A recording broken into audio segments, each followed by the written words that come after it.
हर एक मनुष्य का शरीर एक वेसल है।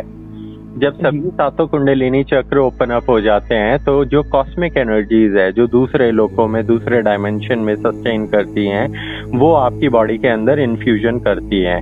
इसी तरीके से ईश्वर की जो नियति की लीलाएं होती हैं उसमें वो अलग अलग मनुष्यों को एक बार चेतना जागरूक करने का अवश्य मौका देती है।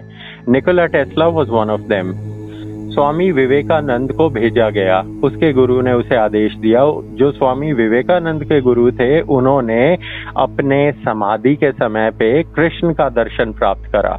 तो ईश्वर ने जो निराकार है कृष्ण का रूप धारण करा उसकी एनर्जी ने, और वो आती है उसके स्वप्न में जब वो समाधि की स्थिति में थे और उन्हें बताया गया कि अपने शिष्य को अमेरिका भेजो, आने वाले युग की एक लीला का भाग है।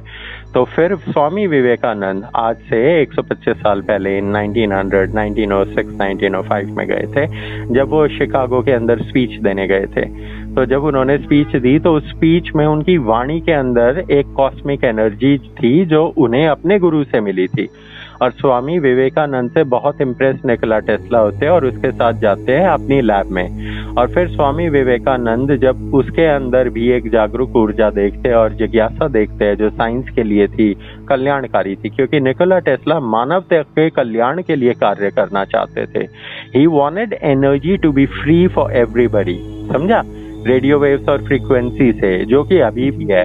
आपको इलेक्ट्रिसिटी बेची जा रही है ताकि इलेक्ट्रिक इंडस्ट्री ये जो है ये चलती रहे। तो निकोला टेस्ला को स्वामी विवेकानंद ने कहा कि मैं आपको वो विद्या दूंगा जिसकी आप तलाश कर रहे हो, ठीक है। और निकोला टेस्ला पहले ही उपनिषद और वेदों का अध्ययन कर चुका था, क्योंकि हर एक मनुष्य को जब साइंस जहां पर रुक जाती है उसके बाद पैरानॉर्मल साइंस को समझने के लिए उपनिषदों को समझना पड़ता है, जो ईश्वर क्या है, आत्मा परमात्मा क्या है, इसकी विद्या है। तो उन्हें एक कमरे में लेकर गए जिसमें वो 72 घंटे तक, 72 घंटा स्पेसिफिक इसलिए था, 72 आवर्स, ताकि जो सारे के सारे 9 प्लैनेट्स हैं वो अलाइन हो सकें। और उन्होंने कहा था कि 3 दिनों तक आप इस रूम से बाहर नहीं निकलोगे।